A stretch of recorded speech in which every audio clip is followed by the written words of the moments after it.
NCVVO ili kako se već zove je objavio zadatke državne mature, objavio je rješenja. Ako dobijem, evo već sam objavio onaj prethodni video, ako on dobije 222 lajka, objavit ću vam, izrješavat ću vam većinu tih zadataka. Bez ikakve naknade, jel? Dakle, idemo, sad da vidimo. Prvi zadatak, koji je od navedenih brojeva iracionalan? Iracionalan broj je, onda nije racionalan, jel? Ali što je iracionalan broj? Evo ga. Piše, iracionalan broj, realan je broj iracionalan ako i samo ako mu decimalni zapis nije periodski. Znači, ne možete ga zapisati u obliku periode. Pogledajmo ovdje korijen iz 2. Koliko ima ovaj period. Nema period, stalno se ne ponavlja se, jel? To je problem, ne? Nije racionalan, korijen iz 2 je iracionalan, korijen iz 3 je iracionalan. Dakle, da vidimo ovdje.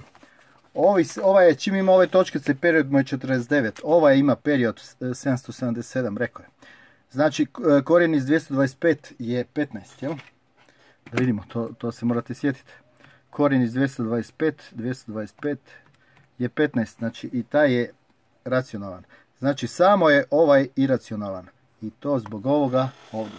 Znači, ako ovaj video dobije 111 lajkova, objavit ću vam sljedećih, objavit ću vam rješenja prvih 20 zadataka ili koliko već.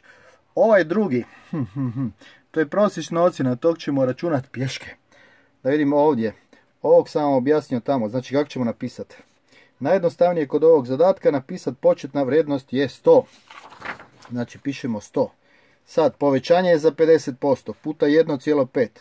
Ako je umanji se za 50%, to je 1 minus 0,5, to je puta 0,5. I kucamo ovo u kalkulator, dobijemo 75. Automatski nam je to rješenje, znači pod B. A to ćemo objasniti malo jače u sljedećim video uputama. Da li su zadaci teški?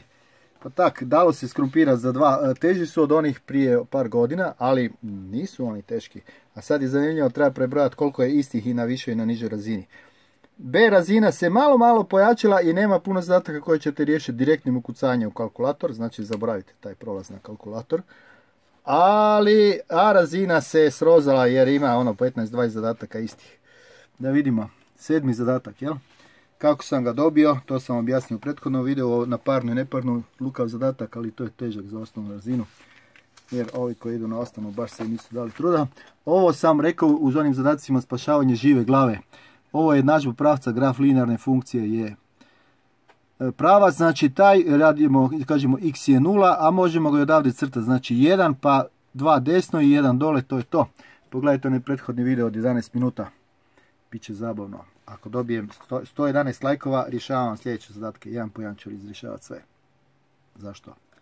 Samo zato jer me srce boli kad vas je palo tamo 19%. Nadam se da će vas ove godine bar pasti manje od tih 19, barem manje od 10%.